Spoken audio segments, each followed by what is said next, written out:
The spiritual leader of millions inspired medical staff and patients during a visit to Westmead Hospital this week.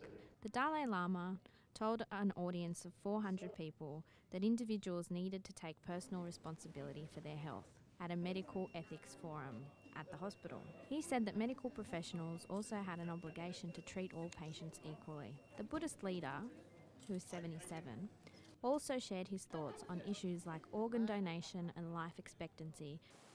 In ancient time, what's the leprosy? Leprosy. Sometimes the people let isolate those people and not touch. But meantime, some sort of great masters, you see,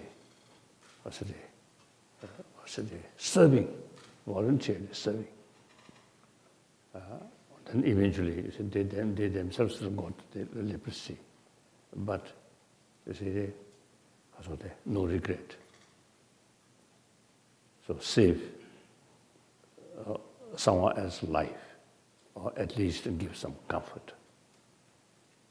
So that's the, actually I think the real sort of selfless service is you should be willing to sacrifice your own difficulties in order to bring some sort of benefit to others.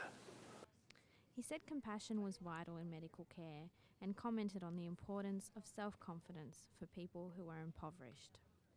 He then toured Westmead Hospital's renal unit, visiting with patients and staff. The Dalai Lama is travelling the country in his Beyond Religion tour until June 23.